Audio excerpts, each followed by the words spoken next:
जैसा कि अपन हमेशा ही बात करते हैं कि भाई क्लास में बैठने से पहले जो एक तो पीछे पढ़ाया हुआ है उस चीज़ को रिवीजन करके बैठे और उससे संबंधित नोटबुक, पेन, पेंसिल, रबड़ और आवश्यक सामग्री जो भी लगती है वो अपने साथ में लेके बैठे।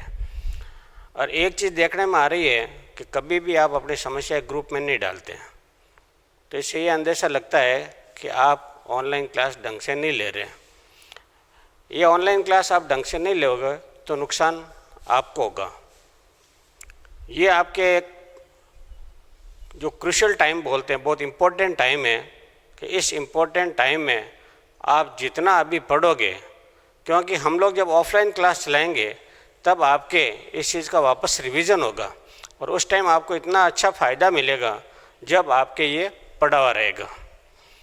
तो मैंने जैसे कल सक्रिय ऊर्जा की बात की थी, तो सक्रिय ऊर्जा की अपन ने बात की थी, तब अपन ने कहा कि इसमें जो अणु टकराते हैं उन अणुओं के पास जो न्यूनतम ऊर्जा होती है वो भी नहीं होती है। तो इसको दहली ऊर्जा बोलते हैं जिसको, यानी दहली ऊर्जा तक आने के लिए अपन को एक अतिरिक्त ऊर्जा देनी पड़ती थी ताकि अभिकारकों के अणु जो होते हैं वो आपस में आसानी से टकरा सके। और जब आसानी से टकराएंगे और उत्पाद बनाते हैं तो उस प्रकार की टक्कर को अपन ने प्रभावी टक्कर कहा था। फिर अपन ने कहा सक्रिय ऊर्जा के लिए क्या क्या महत्वपूर्ण चीज़ें हैं, क्या क्या चीज़ ध्यान में रखनी है, वो अपन ने कल डिस्कस किया था 5 पॉइंटों का। अपन ने सबसे पहले कहा था कि सक्रिय ऊर्जा जो होती है उसको कैलोरी या जूल में मापा जाता है। दूसरा पॉइंट अपन ने कहा था इसका मान निश्चित एवं स्थिर होता है। तीसरी बात अपन ने कहा था ये सांद्रता पर निर्भर नहीं करता है। और चौथी बात अपन ने कहा कि धनात्मक उत्प्रेरक की उपस्थिति में सक्रिय ऊर्जा का मान हमेशा कम हो जाता है, क्योंकि उत्प्रेरक खुद जो होता है वो अभिक्रिया के वेग को परिवर्तित करता है, बढ़ाता है या घटाता है। यहाँ पर कौन सा उत्प्रेरक है कि धनात्मक उत्प्रेरक है तो अभिक्रिया के वेग को बढ़ाएगा, इसके लिए उसको सक्रिय ऊर्जा कम देनी पड़ेगी। धीमी गति की सक्रिय ऊर्जा का मान अधिकतम होता है और तेज गति की सक्रिय ऊर्जा का मान कम होता है। फिर लास्ट में अपन ने कहा ऊष्माक्षेपीय अभिक्रिया के लिए सक्रिय ऊर्जा का मान दहलीय ऊर्जा से कम होता है तथा ऊष्माशोषी अभिक्रिया के लिए सक्रिय ऊर्जा का मान दहलीय ऊर्जा से अधिक होता है। ये बातें अपन ने कल जो मैंने पढ़ाई थी उसमें मैं लास्ट टॉपिक जो था उसकी रिवीजन की। अब मैं इसी के आगे चल रहा हूँ, अभिक्रिया वेग की ताप पर निर्भरता। तो कौन सा चैप्टर चल रहा है अपना? चैप्टर नंबर 4 चल रहा है। ये चैप्टर आज एंड हो जाएगा। तो इस चैप्टर से संबंधित जो भी आपकी प्रॉब्लम्स है, जो भी समस्याएं हैं, वो आप ग्रुप में डालें ताकि हमें भी पता लगे कि आप इंटरेस्ट ले रहे हैं। इस चैप्टर का नाम क्या है? रासायनिक बल गतिकी। क्या नाम है इस चैप्टर का? रासायनिक बल गतिकी। इंग्लिश में बोलते हैं इसको केमिकल काइनेटिक्स।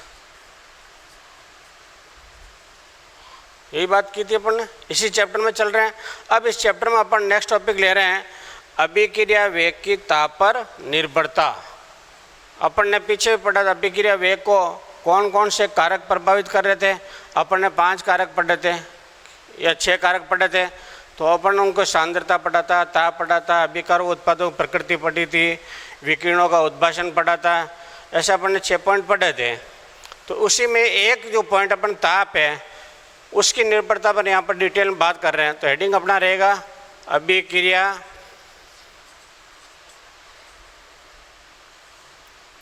क्या हेडिंग रहेगा? अभिक्रिया वेग की ताप पर निर्भरता।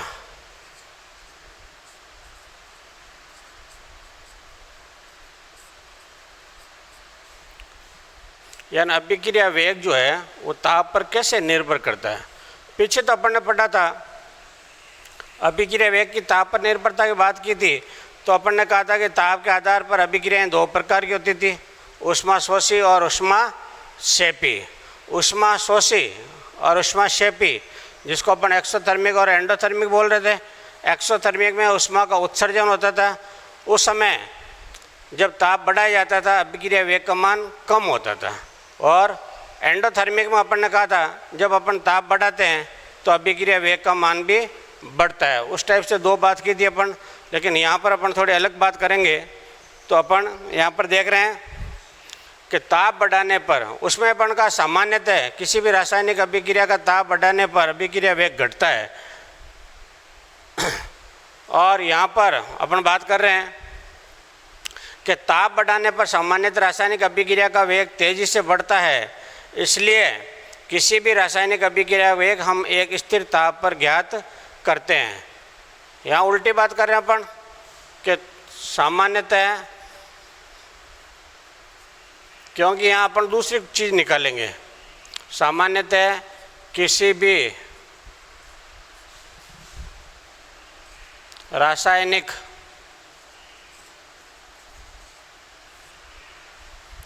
वह ऊष्माशोषी और ऊष्माक्षेपी की बात कर रहे थे। किसकी बात कर रहे हैं अपन?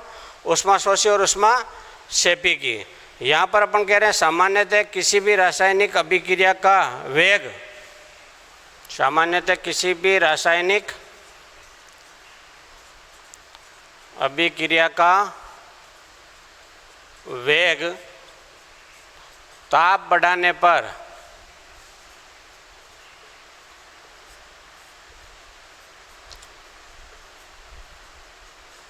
तेजी से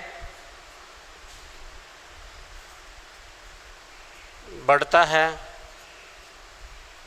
जैसे मान लो अपन किसी भगोले में दूध को डाल करके गर्म करना चाह रहे हैं, यदि अपन टेम्परेचर लो रख रहे हैं या ना फ्लेम को थोड़ी धीमी रख रहे हैं, तो अपन क्या देख रहे हैं, दूध धीरे धीरे उबलता है। और वो भी फ्लेम अपन मान लो थोड़ी तेज़ कर दें तो दूध क्या होगा, एकदम फास्ट। इसका मतलब उसका ताप बढ़ गया, और ताप बढ़ने से अभिक्रिया का वेग भी क्या हो गया, बढ़ गया।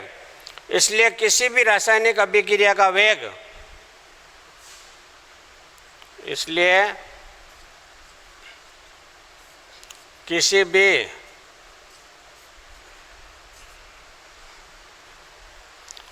रासायनिक अभिक्रिया का वेग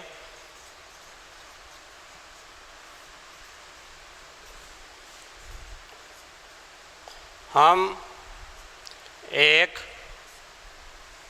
स्थिर ताप पर ज्ञात करते हैं। किस पर ज्ञात करते हैं? हम एक स्थिर ताप पर ज्ञात करते हैं। यानी ताप को कांस्टेंट रखना पड़ेगा, तब जाकर के अपन को उस रासायनिक अभिक्रिया का वेग पता लगता है। यदि ताप को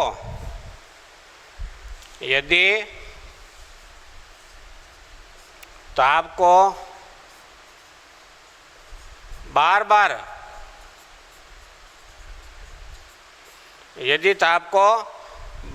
बदला जाता है तो अभिक्रिया की कोटि तो समान रहती है। यदि ताप को बार बार बदला जाता है तो अभिक्रिया की कोटि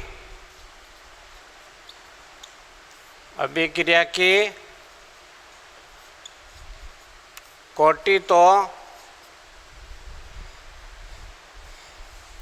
समान रहती है।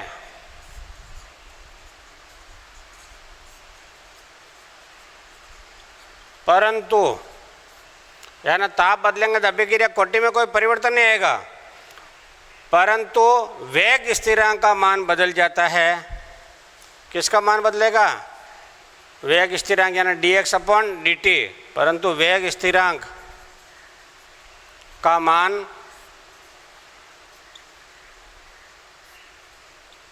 बदल जाता है।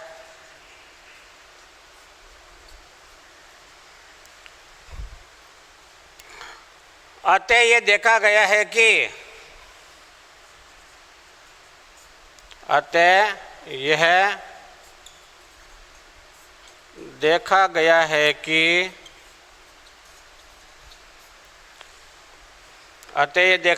कि किसी रासायनिक अभिक्रिया में 10 डिग्री सेंटीग्रेड ताप बढ़ाने पर देखा गया है कि किसी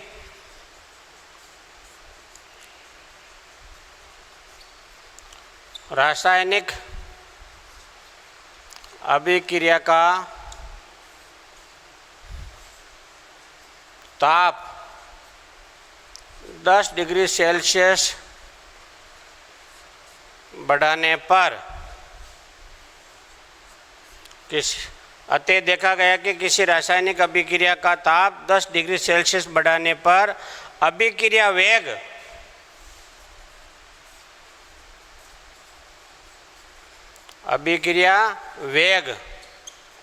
2 से 3 गुना, यानी डबल और ट्रिपल 2 से 3 गुना बढ़ जाता है। 2 से 3 गुना बढ़ जाता है। अतः 10 केल्विन ताप के अंतर पर 10 केल्विन भी बोल सकते हैं, सेंटीग्रेड में भी ले सकते हैं। केल्विन अपन एक स्टैंडर्ड वैल्यू है, इसके लिए केल्विन में ले रहे हैं। अतः 10 केल्विन ताप पर अतः 10 केल्विन ताप पर इन वेग स्थिरांकों का अनुपात, यानी 10 केल्विन ताप पर का मतलब क्या है, जैसे मान लो 273 और 283 अपन ने लिया तो 10 केल्विन का अंतर हो गया ना। 273 पर इसका वेग स्थिरांक कितना आया, 283 पर इसका वेग स्थिरांक कितना आया, वो दोनों अपन निकालेंगे और उन दोनों का जो अनुपात आएगा उसको अपन ताप गुणांक कहेंगे। क्या कहेंगे उनका? ताप गुणांक। 10 केल्विन ताप के अंतर पर 10 केल्विन ताप के अंतर पर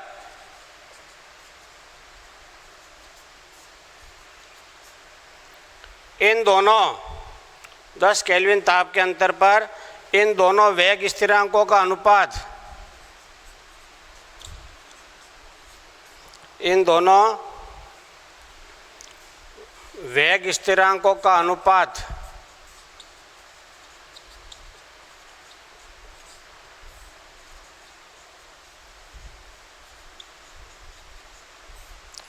ताप गुणांक कहलाता है। क्या कहलाता है? ताप गुणांक कहलाता है। तो ये परिभाषा नहीं आ गई आपके ताप गुणांक।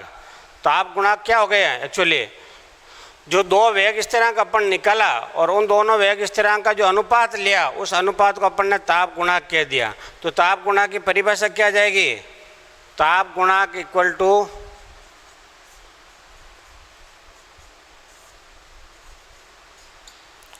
T + 10, यानी 10 केल्विन बढ़ाया ना अपन ने, T + 10 डिग्री सेल्सियस पर, सेल्सियस कह दूँ चाहे केल्विन कह दूँ, पर वेग स्थिरांक अपॉन T डिग्री सेल्सियस पर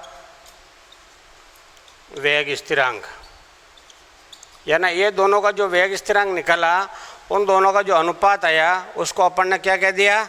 ताप गुणांक। तो यहाँ पर मैं अभिक्रिया वेग की ताप पर निर्भरता की बात कर रहा हूँ। तो क्या देख रहे हैं अपन कि किसी भी रासायनिक अभिक्रिया का ताप बढ़ाएंगे तो ताप बढ़ाने पर अभिक्रिया का वेग भी तेज़ी से बढ़ता है। इसलिए किसी भी रासायनिक अभिक्रिया का वेग हम एक स्थिर ताप पर ज्ञात करते हैं। किसी भी रासायनिक अभिक्रिया का वेग आपको ज्ञात करना है तो ताप को आपको क्या रखना पड़ेगा? कांस्टेंट रखना पड़ेगा।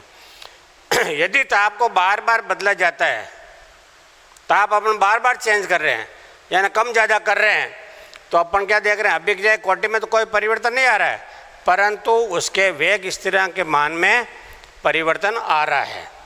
तो अपन क्या देखते हैं कि किसी रासायनिक अभिक्रिया का ताप 10 डिग्री सेल्सियस बढ़ाने पर कितना, जैसे मान लो 300 था, अपन ने 310 कर दिया, तो अपन क्या देख रहे हैं? उसका अभिक्रिया वेग 2 टाइम से 3 टाइम हो जाएगा, यानी डबल से ट्रिपल हो जाएगा। अतः इस 10 केल्विन जो बढ़ाया था अपन ने, इस ताप के अंतर पर इन दोनों का जो वेग स्थिरांक आया और उस वेग स्थिरांक का जो अनुपात निकालेंगे उस अनुपात को अपन ने क्या कह दिया? ताप गुणांक। अब अपन आगे चल रहे हैं इसी में। तो ताप बढ़ाने पर अपन ताप की बात कर रहे हैं, तो अपन कहेंगे आगे कि ताप बढ़ाने पर अपन क्या देख रहे हैं कि 10 केल्विन के ताप के अंतर पर अपन ने देखा इन दोनों का वेग स्थिरांक निकाला और फिर इन दोनों के वेग स्थिरांक का अनुपात निकाला अपन ने। उस अनुपात को अपन ने क्या कह दिया? ताप गुणांक कह दिया। क्या कह दिया अपन ने? ताप गुणांक। और ताप गुणांक किस आधार पर निकाला अपन ने? कि दो जो ताप लिए थे अलग अलग 10 केल्विन का अंतर रखा था। अब अपन कह रहे हैं कि ताप बढ़ाने पर, शुरू में कहा था किसी भी रासायनिक अभिक्रिया का ताप बढ़ाने पर अभिक्रिया वेग का मान तेजी से बढ़ता है। अब ये क्यों बढ़ता है, यहाँ इसकी बात करेंगे। ताप बढ़ाने पर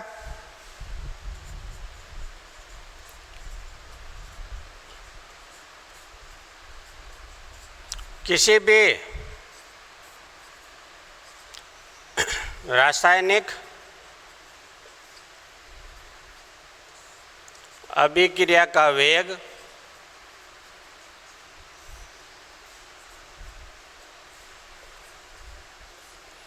ताप बढ़ाने पर किसी भी रासायनिक अभिक्रिया का वेग इसलिए बढ़ता है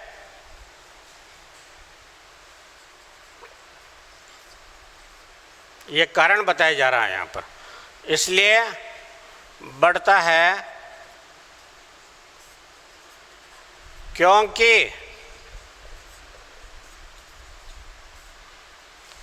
इनके मध्य होने वाली टक्करों की संख्या बढ़ जाती है। क्योंकि इनके मध्य होने वाली टक्करों की संख्या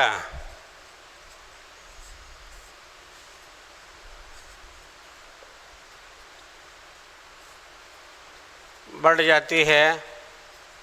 अभी जैसे मैंने आपको बताया था कि अपन दूध को भगोले में डाल के गर्म कर रहे हैं और अपन देख रहे हैं यदि ताप अपन ने कम रखा है तो दूध धीरे धीरे उबलता है। और वही मान लो जैसे अपन ने ताप बढ़ा दिया और अपन देख रहे हैं कि दूध एकदम फास्ट उबलने लग जाता है। क्यों? क्योंकि उसके अणुओं के मध्य जो टक्कर है वो टक्कर क्या हो जाती है? थोड़ी फास्ट हो जाती है। तो अपन ने यही तो कहा कि ताप बढ़ाने पर किसी रासायनिक अभिक्रिया का वेग इसलिए बढ़ता है क्योंकि इसके मध्य होने वाली टक्करों की संख्या बढ़ जाती है। अतः हम ये कह सकते हैं कि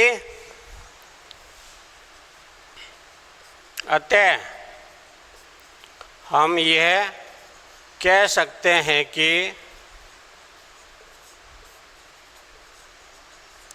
किसी रासायनिक अभिक्रिया का वेग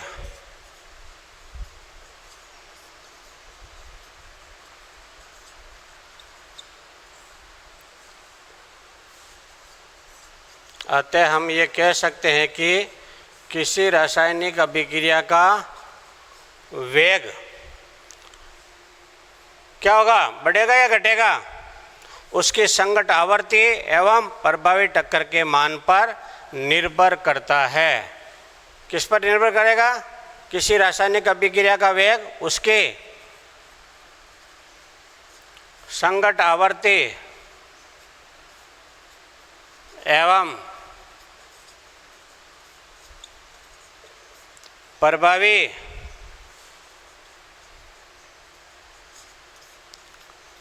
टक्करों की संख्या पर निर्भर करता है। तो पीछे आपको बताया संगत आवर्ती क्या चीज़ होती है, ये आपको बता चुका हूँ मैं। प्रभावी टक्कर क्या होती है, ये चीज़ आपको बता चुका हूँ। फिर भी यहाँ पर बता देता हूँ। संगत आवर्ती का मतलब 1 सेकेंड प्रति इकाई आयतन में कितनी टक्कर हो रही है। संगत आवर्ती क्या है? 1 सेकेंड में प्रति इकाई आयतन में कितनी टक्कर हो रही है, उसको अपन क्या रहे हैं? संगत आवर्ती कह रहे हैं। और इसका सिंबल था Z। फिर अपन प्रभावी टक्कर की बात कर रहे हैं तो अपन ने कल कहा था कि एक तो यूजफुल टक्कर होती है, एक नॉन यूजफुल टक्कर होती है। तो प्रभावी टक्कर कौन सी होती है? जो यूजफुल होती है ना, जिसके कारण उत्पादों का निर्माण होता है। तो वो टक्करें कितनी हो रही है?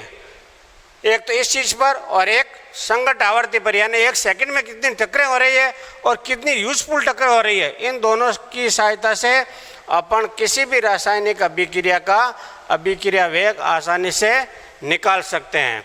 तो अपन इसको लिखेंगे, अतः dx/dt समानुपाती किसको होगा, F इंटू जेड। जेड तो संगत आवर्ती हो गई और F अपन ने क्या ले लिया यहाँ पर, प्रभावित टक्करों की संख्या। अब अपन देखते हैं ताप गुणांक जो है वो किस पर निर्भर कर रहा है। ताप गुणांक की निर्भरता की बात करेंगे तो यहाँ ताप गुणांक और पीछे अपन ने जो ताप की निर्भरता पढ़ी है, दोनों अलग अलग चीज़ है। उस पर अपन ताप के आधार पर रासायनिक अभिक्रिया दो प्रकार की पढ़ी थी, उष्माशोषी, उष्माक्षेपी, और यहाँ पर अपन अलग अलग ताप के आधार पर अभिक्रिया वेग का डिस्कस कर रहे हैं। अब देख रहे हैं कि ताप गुणांक का मान को प्रभावित करने वाले कारक, ताप गुणांक को प्रभावित करने वाले कारक, यानी ताप गुणांक किन किन कारकों की वजह से प्रभावित होता है, यानी इसका मान किस किस की वजह से बदलता है। तो पहला है संगत आवर्ती। अभी आपको पता है कि ताप गुणांक किस पर निर्भर कर रहा है, एक तो संगत आवर्ती और एक प्रभावी टक्कर। तो पहला पॉइंट हो जाएगा संगत आवर्ती। क्या हो जाएगा, संगत आवर्ती। तो संगत आवर्ती का अभी आपको बताया कि 1 सेकंड में प्रति इकाई आयतन में होने वाली टक्करों की संख्या संगत आवर्ती कहलाती है। तो अपन कहेंगे ताप बढ़ाने पर, ताप बढ़ाने पर संगत आवर्ती का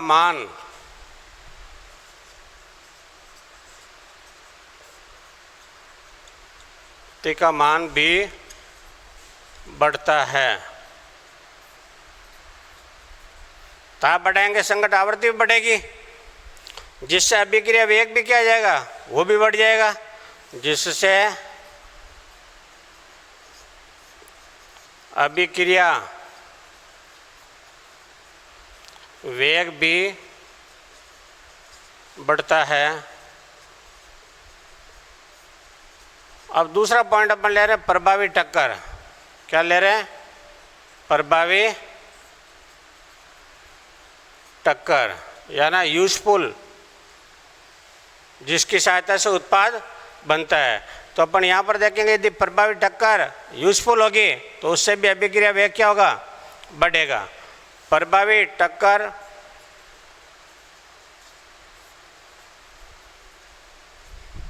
बढ़ने पर अभिक्रिया वेग भी बढ़ता है, यानी टक्कर जितनी काम की होगी अभिक्रिया वेग उतना ही बढ़ेगा। प्रभावी टक्कर बढ़ने पर अभिक्रिया वेग भी बढ़ता है। तो ये दो कारण हो गए जो ताप गुणांक को प्रभावित करते हैं। कौन कौन सा, एक तो संगत आवर्ती और दूसरा प्रभावी टक्कर। अब अपन इस चैप्टर का लास्ट टॉपिक ले रहे हैं आर्यन्यस सिद्धांत। क्या ले रहे हैं अपन, आर्यन्यस सिद्धांत। उसके बाद ये चैप्टर आपका ख़त्म हो जाएगा और इस चैप्टर का PDF आपको भेज दिया जाएगा। पूरा अपन जो रफ नोट आपने किए थे अभी तक, उनसे वापस PDF से मिलान कर लें और कोई समस्या हो तो ग्रुप में डाल दें और उसका समाधान प्राप्त कर लें। अब मैं लास्ट टॉपिक ले रहा हूँ आपके यहाँ पर, आर्यन्यस सिद्धांत। आर्यन्यस वैज्ञानिक का नाम है, उसने क्या सिद्धांत दिया, क्या समीकरण दिया, उससे अपन क्या निकाल रहे हैं, वो चीज़ यहाँ पर देखेंगे अपन। तो मैं लिख रहा हूँ आर्यन्यस सिद्धांत।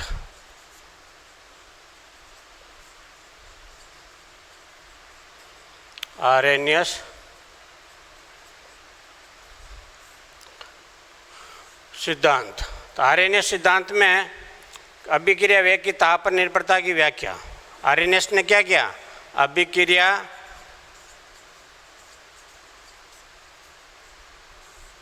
वेग की ताप पर निर्भरता की व्याख्या वैज्ञानिक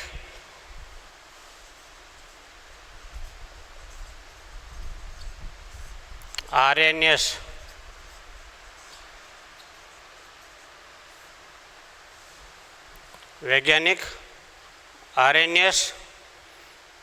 ने की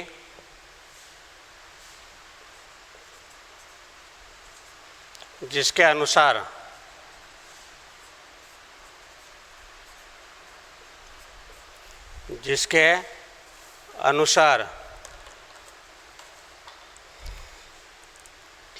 के बराबर क्या होता है, क्या समीकरण दिया इसने, के बराबर ए ई की पावर माइनस ई ए अपॉन आर टी। ये वैज्ञानिक आर्यनियस ने दिया, ताप पर निर्भरता की इसमें व्याख्या बताई और इसने ये संबंध दिया। यहाँ पर अपन क्या देख रहे हैं, यहाँ पर ए क्या है,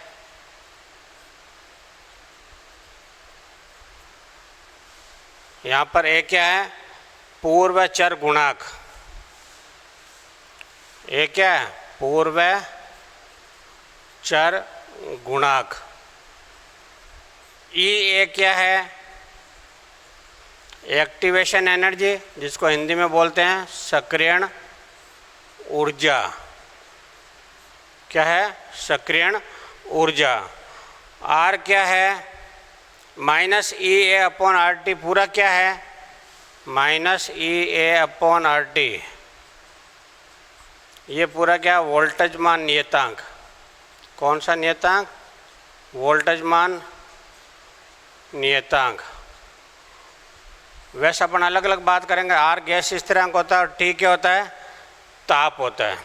अब अपन जो है ये तो मैंने यह बता दिया। और के क्या है, अभिक्रिया वेग गुणांक। अभिक्रिया वेग की तार पर निर्भरता की बात करें तो वेग स्थिरांक के। तो यहाँ पर ये जो सिद्धांत दिया वैज्ञानिक आर्यनियस ने, अब इसको लेकर आगे चलते हैं। तो अपन लिखेंगे समीकरण एक का दोनों तरफ लॉग लेने पर, क्या लेंगे अपन, लॉग। तो दोनों तरफ लॉग लेंगे तो क्या आएगा अपने पास, लॉग ई बेस के equal to log e base A plus, क्यों गुणा है ना, गुणा में क्या आ जाता है, प्लस आ जाता है, लॉग ई बेस ई की पावर माइनस ई ए अपॉन आर टी। ये गुणा को अपन ने किस में लिख दिया, प्लस में। और कल मैंने बताया था आपको माइनस वाले को या भाग हो तो उसको माइनस में लिखते हैं, गुणा को प्लस में और भाग को माइनस में। या अपन ये कह सकते हैं प्लस को गुणा में और माइनस को भाग में लिखते हैं। अब मैं इसका आगे निकालूंगा, लॉग ई बेस के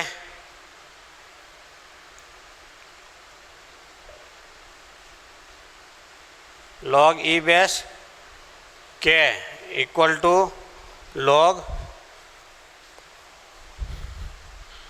ई बेस ए, और ये माइनस है ना ऊपर, तो माइनस ई ए upon R T log e base ई।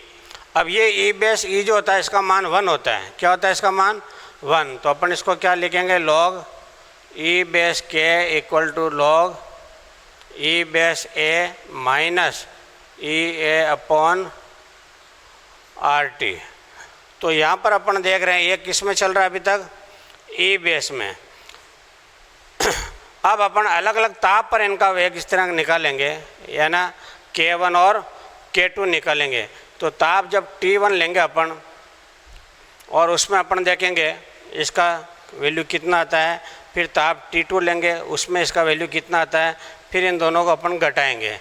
तो मैं पहले लिखूँगा ताप T1 पर, कौन सा लूँगा, ताप T1 पर, या ना ताप को T1 पर, ये क्या हो जाएगा, log e base K1 equal to log e base A minus E A upon R T 1। इसको समीकरण नंबर 2 दे दो।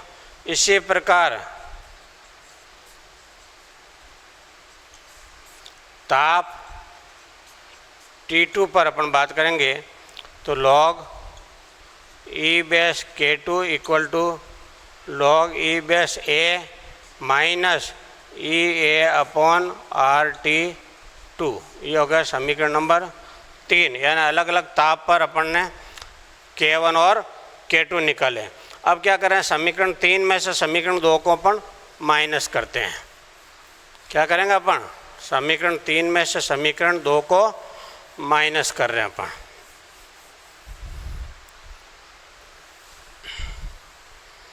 समीकरण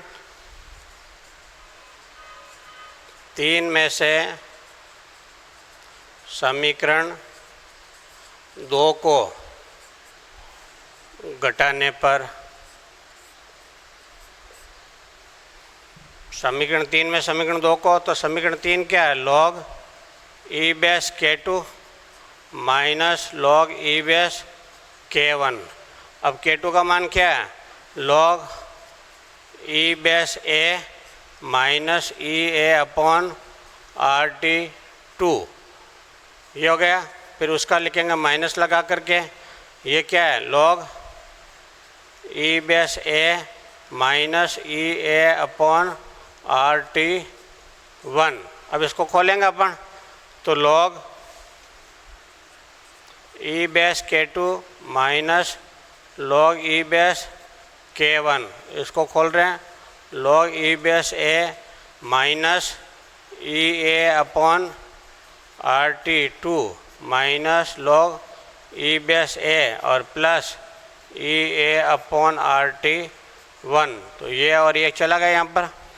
अब आएगा log e base K2 minus log e base K1 equal to, plus वालों को पहले लिखें, तो ई ए अपॉन आर टी 1 माइनस ई ए अपॉन आर टी 2।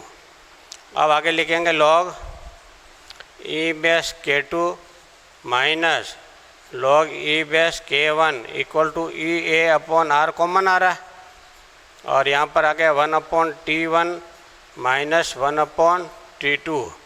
या लास्ट जो रिजल्ट आएगा वो क्या होगा, log e base K2 upon K1 equal to E A upon R, और इधर T2 minus T1 upon T1 T2। ये लास्ट रिलेशन इसका आ गया। ये चैप्टर एंड हो रहा है यहाँ पर। तो अपन इसमें आर्यनेस सिद्धांत जो था उसका वापस डिस्कस कर लेते हैं कि वैज्ञानिक आर्यनेस ने अभिक्रिया वेग की ताप पर निर्भरता की थी, और उसमें एक समीकरण दिया था K बराबर A e की power minus E upon R T. फिर अपन उसमें देखा था A क्या था, पूर्व चर घातांक गुणांक, E upon R T voltage मान नियतांक, R गैस स्थिरांक, T ताप, E एक्टिवेशन एनर्जी, और K क्या था, वेग स्थिरांक। फिर अपन ने उनका दोनों तरफ लॉग लिया। क्या किया था अपन ने, दोनों तरफ लॉग लिया, अलग अलग ताप पर, नहीं दोनों तरफ लॉग लिया पहले, तो लॉग ले करके फिर अलग अलग ताप पर अपन लॉग K1 और लॉग K2 निकाला है। समीकरण 2 और समीकरण 3 आया था, और जब अपन लॉग लिया तब ये रिलेशन आया था। और इसमें अपन ये देखा दोनों बेस और ये दोनों सेम होती है तो इसका मान 1 होता है, इसके लिए इसको हटा देते हैं यहाँ पर अपन ने। अब अलग अलग ताप पर लॉग K1 K2 निकाला, फिर अपन उसको माइनस किया। माइनस करने के बाद में फिर इसको खोला तो यहाँ पर ये कैंसिल हो गया, और प्लस वाला पहले और माइनस वाला बाद में लिख दिया। फिर इसमें कॉमन क्या आ रहा वो चीज़ लिख दी, और इसको जो माइनस था उसको डिवाइड में लिख करके और लास्ट रिलेशन अपन ने निकाल दिया। इस प्रकार ये आपका चैप्टर नंबर 4 कंप्लीट होता है।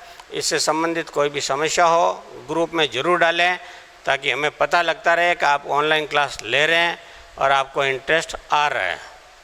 धन्यवाद।